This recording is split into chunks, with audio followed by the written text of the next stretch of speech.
మాంగళ్య shopping mall ఆర్సీపురంలో Ambedkar statue ఎదురుగా July 12న రాశి ఖన్నా చేతుల మీదుగా గ్రాండ్ ఓపెనింగ్. చంద్రబాబు నాయుడు గారికి కొద్దిగా కూడా సిగ్గు లేదని చెప్పాలి. నిజంగా పెట్టుకుంటే కేసులు, సిగ్గు లేదన్నందుకే కేసులు పెట్టుకుంటే మనం చేయగలిగింది ఏం లేదు.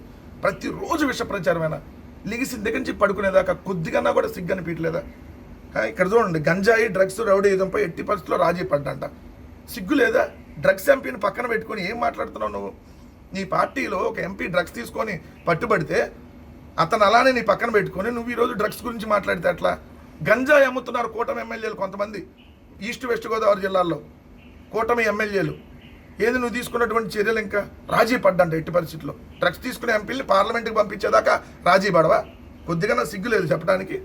2 మహిళలపై అసభ్యకర వ్యాఖ్యలు, వ్యక్తిత్వ హరణం, సోషల్ మీడియాను దుర్వినియోగం చేస్తూ మహిళల మీద వ్యక్తిత్వ హరణం చేయడానికి ఐటీడీపీ అనేటటువంటి ఒక ఉగ్రవాద సంస్థను పెట్టి నీ తెలుగుదేశం ఎమ్మెల్యే జూనియర్ ఎన్టీఆర్ గారి తల్లినంటే ఇప్పటివరకు క్షమాపణలు చెప్పించలా. ఇంకేంది నువ్వు మహిళల గురించి మాట్లాడేది? ఒకరేమో 5 సార్లు అబార్షన్ చేస్తాడు అరవకుండానే, ఇంకొకళ్ళేమో ఏదైతే నైట్ వాట్సాప్ వీడియో కాల్ చేస్తారు. మహిళలను లైంగికంగా వేధించేటటువంటి ఎమ్మెల్యేలు, మీ ఎమ్మెల్యేల రాసలీలల వీడియోలు, మహిళలను కించపరుస్తూ సీమరాజా అనేటువంటి దున్నపోతుని, కిరా కార్పి అనేటువంటి ఒక సైకో ఎదవల్ని తయారు చేసి పెంచి పోషిస్తూ సిగ్గు లేకుండా ఎట్లా అబద్ధాలు చెప్తున్నావు చంద్రబాబు నాయుడు గారు మీరు? రెండోది వచ్చేటప్పటికి గంజాయి సాగుని గొడ్డల పార్టీ ప్రోత్సహించిందంట. మేము ఉన్నప్పుడు ఆపరేషన్ పరివర్తనలో భాగంగా ఏదైతే గంజాయిని పూర్తిగా ఏదైతే అంతమొందించినటువంటి కార్యక్రమం చేసాం, అవార్డులు కూడా వచ్చింది ఏపీకి గంజాయిని నియంత్రించిన దాంట్లో. కానీ ఈరోజు గంజాయి ఎక్కడికక్కడ విచ్చల విడిగా చాక్లెట్ల రూపంలో పాన్ షాపుల్లో, కిరాణా షాపుల్లో దొరుకుతుంది ఆంధ్రప్రదేశ్లో. మళ్ళీ నువ్వు చెప్పేటటువంటి స్టేట్మెంట్లకి దీనికి పొంతం లేదు. 2 పవన్ కళ్యాణ్ కుటుంబ సభ్యులపై అసభ్యంగా మాట్లాడుతున్నారంట. ఎవరయ్యా మాట్లాడింది? పవన్ కళ్యాణ్ తల్లిని తిట్టించింది ఎవరు? ఆయన మాట్లాడిన వీడియోలో ఉన్నాయి కదా, నా తల్లిని దూషించారని చెప్పి. పవన్ కళ్యాణ్ పార్టీని అలగా పార్టీ, శంకర్జాతి పార్టీ, శంకర్జాతి అల్లు అలగా వాళ్ళు అన్నది ఈ బాలకృష్ణే కదా. ఇదే విధంగా చూస్తే ఏదైతే ప్యాకేజీలు ఇస్తే అమ్ముడుపోతారని చెప్పి, పవన్ కళ్యాణ్ని అమ్ముడుపోతాడని చెప్పి చెప్పింది మీరే కదా. పవన్ కళ్యాణ్ తల్లిని తిట్టిస్తారు, పవన్ కళ్యాణ్ కుటుంబ సభ్యుల్ని మీరే కదా అసెంబ్లీ సాక్షిగా వాడు వీడు అంటూ చిరంజీవిని ఇవన్నీ మాట్లాడి నువ్వు మళ్ళీ ఉల్టా ఏదైతే వేరే వాళ్ళ మీద వేస్తా.